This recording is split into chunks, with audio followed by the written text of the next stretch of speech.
A heartbreak isn't easy, and we've all had them.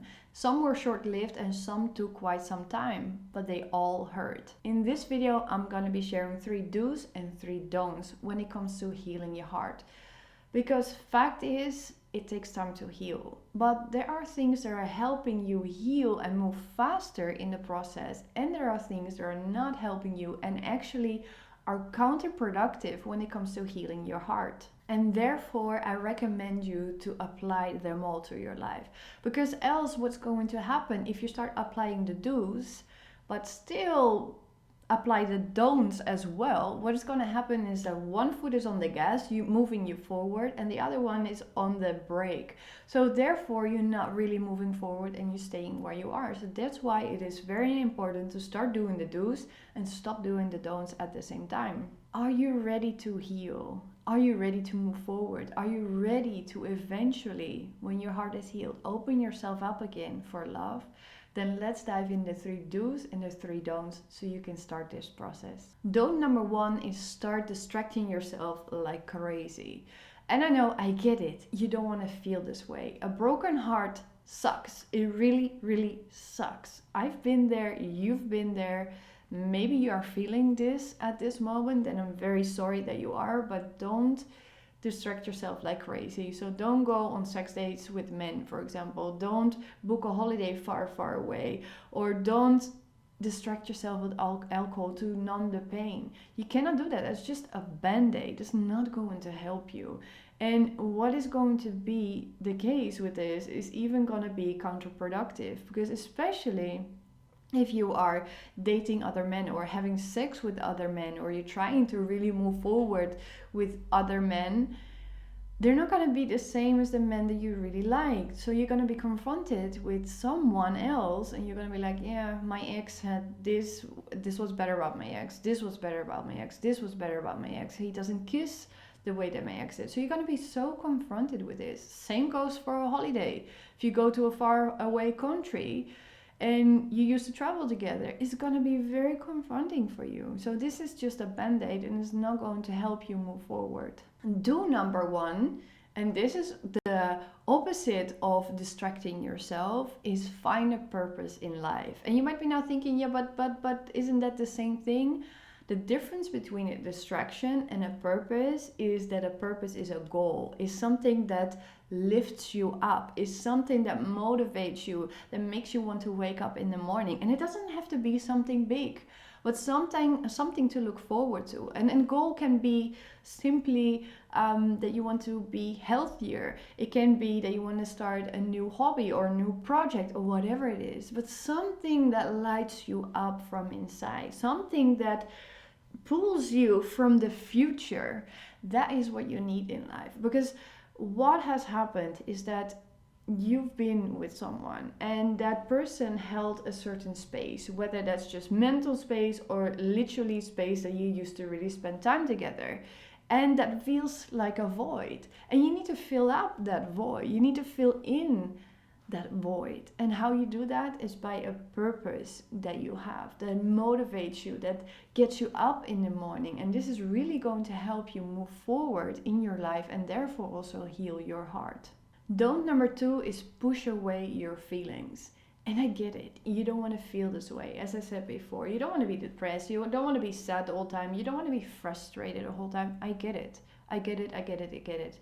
But what you can feel is what you can heal. Your tears can literally heal you. So therefore, it is very important to not push away your feelings and give them space. But I can understand, and I don't think it's healthy, to be sad the whole day, to be depressed the whole day, to be frustrated the whole day. So what you can do is called scheduled grieving. And you might be thinking, oh, but grieving, isn't that when someone dies? And it is the case that your partner or your date might not have died, but something died. Your relationship died, your hope died, or whatever it is, it feels like a loss. So it is somewhat comparable to grieving. So also then approach it that way.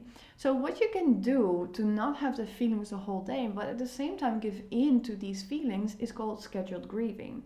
So what you can do, for example, an hour a day or half an hour a day or whatever you need, is half an hour a day, let's say, is just give in to the feelings. Call a girlfriend and speak about your feelings. Talk to a coach or a psychologist, or do some journaling. So write your feelings down. So what you can feel is what you can heal. So therefore, scheduled healing can really ignite, can really help the process in moving forward in healing your heart. Do number 2 is help your mindset. Why you feel this way the whole time is your mindset.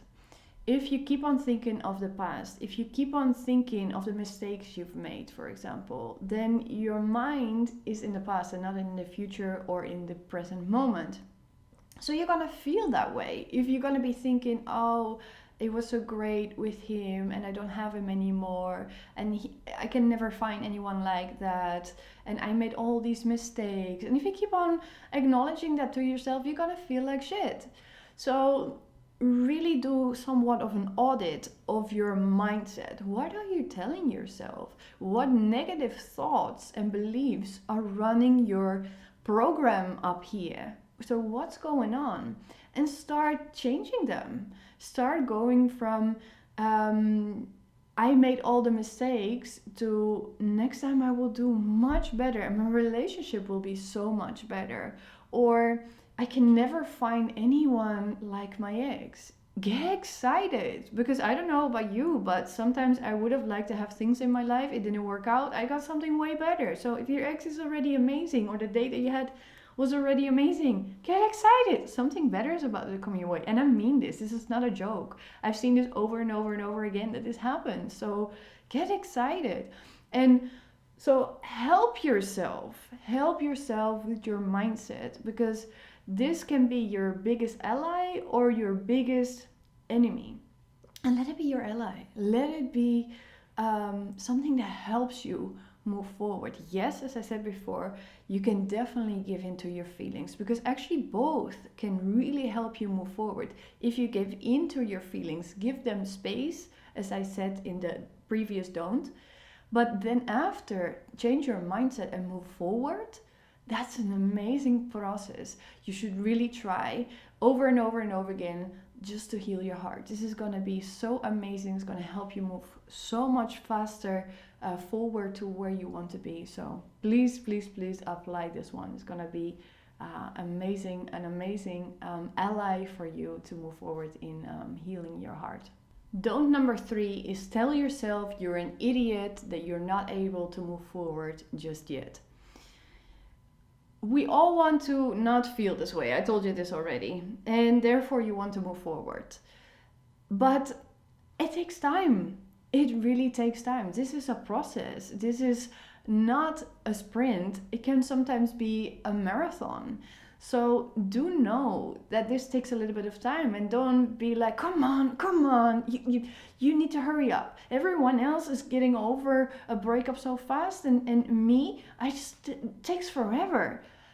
You feel how much stress comes with this? This is not going to help you move forward. Yes, please do apply the other things that I just told you, but also know that this is a process and this is a marathon, not a sprint. So the more you try to move forward, push yourself, this is not going to help you. This is going to cause stress, and this is actually not going to help you heal your heart faster. It's actually going to be very counterproductive. So please, please, please don't be so hard on yourself. Be good for yourself and know that this is a process. Do number 3 is get rid of triggers. And this is a huge one that holds so many people back in healing their heart. And what you need to know is this is like scratching off a scab all the time. If you continue to actually use the triggers to create a certain feeling, because that's what they do.